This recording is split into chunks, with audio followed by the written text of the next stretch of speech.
லூக்கா 2வது அதிகாரம் 9வது வசனத்திலிருந்து படிக்கிறேன். அவ்வேளையில் கர்த்தருடைய தூதன் அவர்களிடத்தில் வந்து நின்றான். கர்த்தருடைய மகிமை அவர்களை சுற்றிலும் பிரகாசித்தது. அவர்கள் மிகவும் பயந்தார்கள். தேவதூதன் அவர்களை நோக்கி, பயப்படாதிருங்கள், இதோ எல்லா ஜனத்திற்கும் மிகுந்த சந்தோஷத்தை உண்டாக்கும் நற்செய்தியை உங்களுக்கு அறிவிக்கிறேன். இன்று கர்த்தராகிய கிறிஸ்து எனும் இரட்சகர் உங்களுக்கு தாவீதின் ஊரிலே பிறந்திருக்கிறார். பிள்ளையை துணிகளில் சுற்றி முன்னணியில் கடத்தியிருக்க காண்பீர்கள், இதுவே உங்களுக்கு அடையாளம் என்றான். அக்ஷணமே பரமசேனையின் திரள் அந்த தூதனுடனே தோன்றி, உன்னதத்தில் இருக்கிற தேவனுக்கு மகிமையும் பூமியிலே சமாதானமும் மனுஷர் மேல் பிரியமும் உண்டாவதாக என்று சொல்லி தேவனை துதித்தார்கள். கிறிஸ்து ஆண்டவராக இயேசு இந்த உலகத்தில் வந்து பிறந்த ஒரு நற்செய்தியை அந்த தேவ தூதர்கள் சொல்றாங்க. அந்த இடத்துலையும் பாருங்க, தேவனுடைய மகிமை பிரகாசித்த பொழுது அவங்க வந்து பயப்படுறாங்க. ஸோ அவங்க அந்த தேவதூதர்கள் சொல்றாங்க, பயப்படாதீர்கள் அப்படின்னு. அப்போ வேதத்தில் வந்து 365 முறை பயப்படாதீர்கள் அப்படின்ற வார்த்தை வருதான். அதாவது மனிதனுடைய இருதயம் வந்து எப்போ வந்து ஏதேனில் ஆதாம் வந்து பாவம் செய்து விழுந்த பொழுது முதலில் அவனை பற்றி கொண்டது பயம். அந்த பயம்தான் வந்து பிசாசோடைய மிகப்பெரிய ஒரு வஞ்சனையான ஒரு விஷயம். மனிதனை வந்து அவன் எந்த உணர்வுக்குள்ளே அவன் கொண்டு போகிறான்னா பயத்துக்குள்ளே கொண்டு வரான். இப்போ இந்த இடத்துல ஒரு விஷயத்தை அவங்க சொல்கிறாங்க, ஒரு குட் நியூஸ், ஒரு நற்செய்தியை சொல்கிறாங்க. அது வந்து எல்லாருக்கும் சந்தோஷத்தை கொடுக்குறதாம். அப்போ ஆண்டவரிடத்திலிருந்து வருகிற செய்தி மனிதனுக்கு சந்தோஷத்தை, சமாதானத்தை, மனிதர் மேல் பிரியத்தை கொடுப்பதாக இருக்கிறது. ஆனால் இந்த உலகத்திலிருந்து வரக்கூடிய துர்செய்திகள், அநேக காரியங்கள் மனிதனுடைய இருதயத்தை வந்து பயமுறுத்துவதாக, கவலைப்பட வைப்பதாக இருக்கிறது. அப்போ நம்ம எதை கேட்குறோன்றது எவ்வளோ முக்கியமாக இருக்கு பாருங்க. அப்போ இந்த இடத்துல வந்து ஆண்டவராக இயேசு கிறிஸ்து பிறந்த ஒரு நல்ல விஷயத்த சொல்லும் பொழுது எல்லாருக்கும் கடைசியாக அந்த வசனம் சொல்லுது, அந்த க்ஷணமே பரமசேனையின் திரள் அந்த தூதனுடனே தோன்றி என்ன சொல்ற பாருங்க, உன்னதத்தில் இருக்கிற தேவனுக்கு மகிமையும் பூமியிலே சமாதானமும் மனுஷர் மேல் பிரியமும் உண்டாவதாக என்று சொல்லி தேவனை துதித்தார்கள். இது 2000 ஆண்டுகளுக்கு முன்பாகவே ஆண்டவராக இயேசு இந்த உலகத்துல பிறந்தனால என்ன உண்டாயிருக்கான், பூமியில சமாதானமா மனுஷர் மேல் பிரியமும் உண்டாயிருக்கான். ஆனா இது இன்றைக்கு இல்லையே, மனிதனுடைய வாழ்க்கையில சமாதானம் இல்லை. ஃபார் எக்ஸாம்பிள், இன்னைக்கு வந்து திரும்ப கொரோனா அப்படின்னு சொன்னோடனே, கோவிட்னோடனே எல்லா மனிதர்களுடைய இருதயத்துல வந்து சமாதானம் போனது. எல்லாருடைய இருதயத்தையும் மனுஷர்களுடைய இருதயத்தை நிரப்புவது என்னன்னா ஒரு பயம், ஒரு மரண பயம் வந்து அங்க வந்து சேருது. ஆனா ஆண்டவருடைய வார்த்தையை தெரிந்த நாம், அவருடைய நாமம் தரிக்கப்பட்ட நாம் எப்படி இதை எதிர்கொள்ளணும் அப்படின்னா, அவர் சொல்றார், மாம்சத்தில் வந்து தேவன் தோன்றினார். அவர் ஏன் மாம்சத்தில் வந்தார் என்றால், மரணத்தின் அதிகாரியான பிசாசை அடித்து ஜீவ காலமெல்லாம் மரண பயத்தில் பிடிக்கப்பட்டவர்களை விடுதலையாக்கும்படி அப்படியானார். மரணத்தை பரிகரித்து ஜீவனையும் அழியாமையும் அவர் வெளியரங்கமாக்கினார். அப்படி இருக்கும் பொழுது எனக்கு விரோதமாக இருந்த கையெழுத்தை அங்கு குலைத்து போடப்பட்டது. ஸோ எனக்கு விரோதமாக வருகிற எந்த வைரஸும் என்னுடைய சரீரத்தை தொட முடியாது. ஏன்னா அவர் தன்னுடைய மரணத்தினாலே மரணத்தின் அதிகாரி. இந்த மரணத்தை கொண்டு வருகிற இந்த வைரஸ் என்ற பிசாசை அவர் தன்னுடைய மரணத்தினாலே அழித்து விட்டதனால் அது என்னுடைய சரீரத்தை தொட முடியாது, என் குடும்பத்தை தொட முடியாது. அப்படின்ற அந்த ஒரு ஆழமான விசுவாசம், நம்பிக்கை நிச்சயமாக நம்மை அந்த மரண பயத்திலிருந்து விடுதலையாக்குறதாக இருக்கிறது. ஸோ அன்னைக்கு பாருங்களேன், அப்போஸ்தலனாகிய பவுல் வந்து ஒரு கட்டு விரியன், அது எல்லாருக்குமே தெரியும். ஒரு பாம்பு, விஷப்பாம்பு கடிச்சதுன்னா உடனே மறிச்சு போயிடுவாங்க.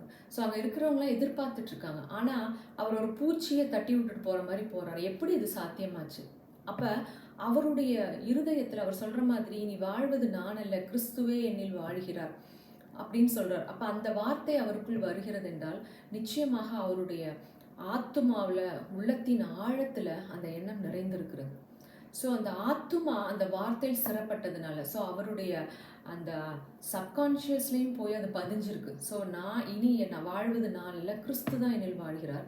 அவர் எனக்குள் ஜீவனாய் ஒளியாய் எனக்குள் இருக்கும் பொழுது இந்த உலகத்தின் இருள் என்னை பற்ற முடியாது அப்படின்ற அந்த ஒரு ஆழமான விசுவாசத்திற்குள்ளே இருந்ததுனால தான் அந்த ஆத்மாவில் இருந்த அந்த ஒரு விசுவாசம் அந்த சரீரத்திற்குள் கடந்து வந்ததுனால அந்த விஷயமானது அவருடைய சரீரத்தை ஒன்றும் செய்ய முடியல. அப்போ இன்றைக்கு நம்ம வந்து கண்ணுக்கு தெரியாத ஒரு வைரஸ், அதை கேள்விப்பட்ட உடனே ஒரு பயம் வருது பாருங்க. அப்போ தேவன் மீது நம்மளுக்கு விசுவாசம் இல்லாத பொழுது அந்த பயம் வருகிறது. அந்த வைரஸ் என்னை மரணத்திற்கு கொண்டு போகும் அப்படின்ற ஒரு நம்பிக்கைக்குள்ளே போகும்போது தான் அந்த மனிதனுடைய சரீரத்தை அந்த மரணமானது தொடுகிறது. ஆனால் என்னைக்கு நம்ம இந்த வார்த்தையில் பலப்படுகிறோமோ, ஆண்டவராக இயேசு கிறிஸ்து ஜீவனாய் ஒளியாய் வெளிச்சமாய் எனக்குள் இருக்கும் பொழுது நான் இருளின் அதிகாரத்திலிருந்து நான் விடுதலையாக்கப்பட்டிருக்கிறேன். அவருடைய ராஜ்யத்திற்குள் நான் உட்படுத்தப்பட்டிருக்கிறேன். எனக்கு விரோதமாக இருந்த கையெழுத்து சிலுவையிலே குலைத்து போடப்பட்டது. என்னுடைய மரணத்தை அவர் பரிகரித்து கொண்டார். எனக்குள் அவர் ஜீவனையும் அழியாமையும் கொடுத்திருக்கிறார். ஸோ அப்படி எனக்குள் இருக்கும் பொழுது இந்த வைரஸ், கண்ணுக்கு தெரியாத வைரஸ் என் சரீரத்தை ஒன்றும் பண்ண முடியாது அப்படின்ற அந்த ஒரு விசுவாசத்தில் நாம் பலப்படும் பொழுது நம்மளுடைய ஆத்துமாவில் இருக்கக்கூடிய அந்த வெளிச்சம் நம் சரீரத்திற்கு கடந்து வரும் பொழுது நம்முடைய சரீரத்தில் எந்தவித இருளும் தொட முடியாது.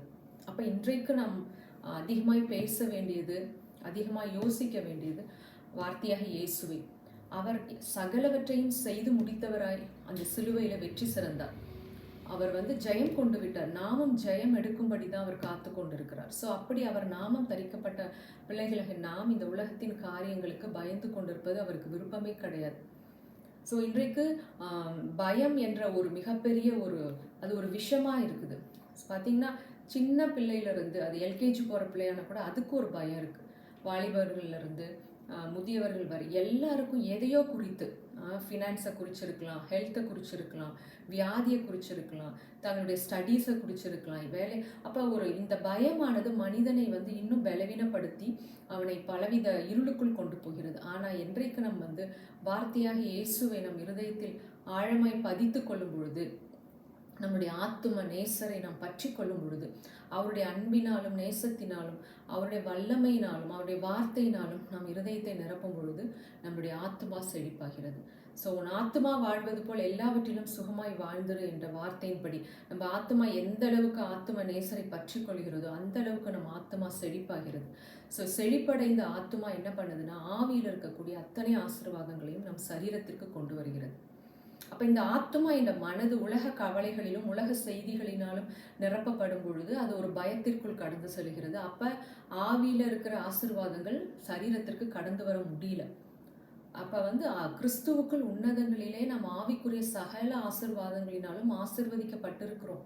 அப்போ நம்ம ஆவி எல்லா விதத்திலும் ஆசீர்வதிக்கப்பட்டிருக்கும் பொழுது அது ஏன் நம்ம சரீரத்திற்கு வர முடியல அப்படின்னா, நம்மளுடைய ஆத்துமாவில் உலக கவலைகளும் உலக செய்திகளும் நிறைந்திருக்கும் பொழுது நிச்சயமாக இந்த ஆத்துமா செழிப்படைய முடியறதில்லை. அதனால் சரீரமும் இந்த வாழ்க்கையும் நமக்கு வறண்டு. ஆனால் எந்த அளவுக்கு நம்முடைய ஆத்துமா அவரையே ஆத்தும நேசராகி இயேசுவையே பற்றி கொள்ளும் பொழுது, அவர் நமக்காக இந்த உலகத்திற்கு இறங்கி அந்த சிலுவையில் அவர் நமக்காக பட்ட பாடுகள், உயிர்த்தெழுதல், பரமேறி சென்று பிதாவிடத்திற்கு சென்று நமக்கு பரிசுத்த ஆவியானவரை கொடுத்திருக்கிறார்.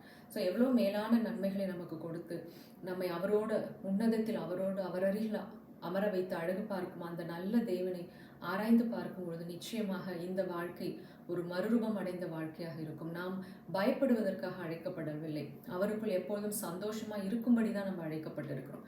ஸோ ஆண்டவராக இயேசு இந்த உலகத்தில் பிறந்ததுனால தேவனுக்கு மகிமை உண்டாகுது, பூமியில் சமாதானமும் மனுஷர் மேல் பிரியமும் உண்டாகுது. ஆனால் இன்றைக்கு இந்த உலகத்தில் நடக்கக்கூடிய விஷயங்கள் நம்ம இருதயத்தை என்ன பண்ணுதுன்னா சமாதானத்தை எடுத்து போகிறது.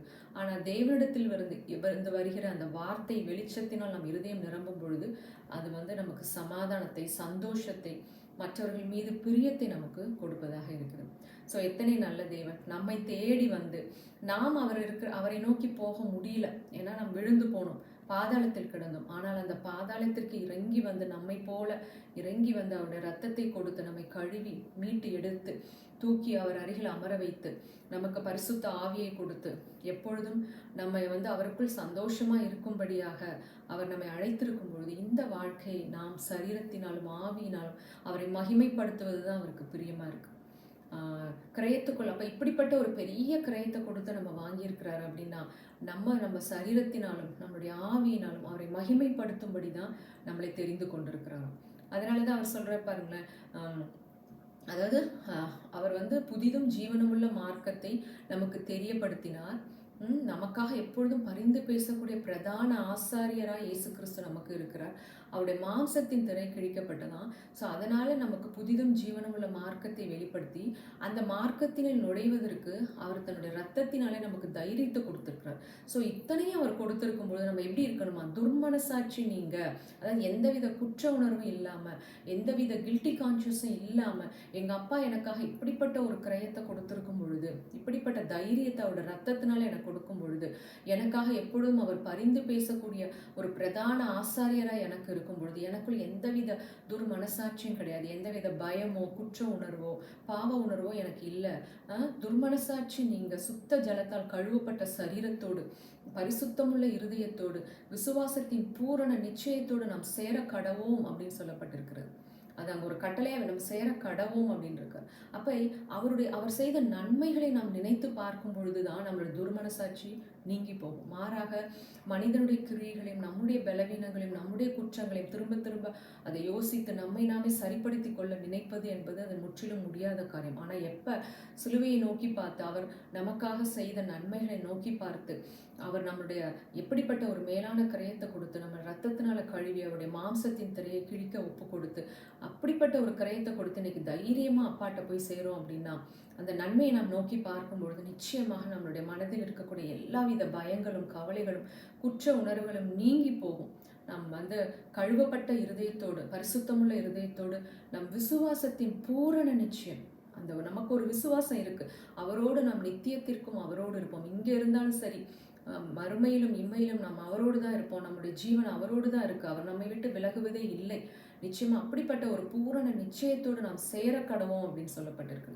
அப்ப இந்த உலகத்துல இருக்கும் பொழுதே நாம் பிதாவையும் ஆண்டவராக இயேசு கிறிஸ்துவையும் அறிவதுமே நித்திய ஜீவன் என்ற வார்த்தையின்படி இப்படிப்பட்ட மேன்மையான காரியங்களை நமக்காக ஆயத்தப்படுத்தி இருக்கும் பொழுது அதை முற்றிலுமாய் சுதந்திரித்து அதை அனுபவித்து இந்த உலகத்தில் அவரை மகிமைப்படுத்துவதற்கு தான் நம்மளை அழைத்திருக்கிறார். ஸோ இந்த நாட்களில் மீண்டும் ஒரு மரண பயத்தை பிசாசானவன் மனிதர்களிடத்தில் கொண்டு வந்துட்டு இருக்கான். அப்போ இந்த நாட்களில் நம்ம நிறையா அவருடைய வார்த்தைகளை, அவருடைய வெளிச்சத்தை தியானிப்போம். மற்றவர்களுக்கும் அதை பேசும் பொழுது நிச்சயமாக அந்த பயம் நீங்கி சமாதானமும் சந்தோஷமும் உண்டாகும். அதற்கு தான் நம்மளை ஆண்டவர் அழைத்திருக்கிறார். கர்த்தருக்குள் எப்பொழுதும் சந்தோஷமா இருப்பது தான் அவருக்கு பிரியமா இருக்கு. பயந்து கொண்டிருப்பது அவருக்கு பிரியமே இல்லை. We are chosen to live a heaven on earth life. Amen. Amen.